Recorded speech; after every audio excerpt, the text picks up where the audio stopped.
and Congressman Elijah Cummings. Watch this. I can't imagine, what it must be like to be, particularly a person of color.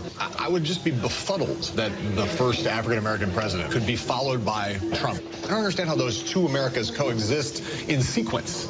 As a African-American who is a student of politics, trying to come up with the answer is painful.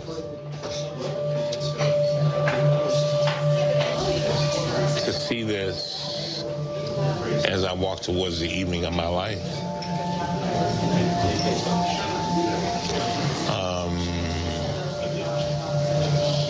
it makes me want to work night and day for the rest of my life to try to make sure that we make the best of the situation. This is bigger than Trump. This is about the soul of our democracy.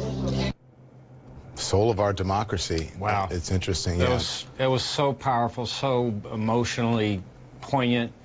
The whole interview is one of the best I think we've had in the whole show, and it was just on so many levels. There was pain. There was just deep thought about where we are, where we're headed.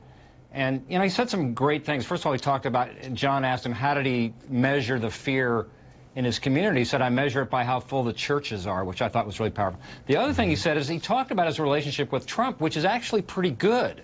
They have a working relationship, and what's interesting about that is John said, well, has there anything come out of that? And he said, well, yeah, I talked to him very specifically about voter fraud. And I just said, man, you are way over the line on that. It's just not true. It doesn't happen. And since they had that conversation, we haven't heard anything but Donald Trump on that issue, which I think is interesting. There are many African Americans in this country who feel the same way that he feels, and in large part, not the only reason, is because of the entire birther issue. Yeah, they feel that that issue was not only disrespectful to the president, but it was racist, it was insensitive, and it just tried to delegitimize him as a human being. And I think I don't know if he can be forgiven by the majority of African Americans in this country, if not for that one thing.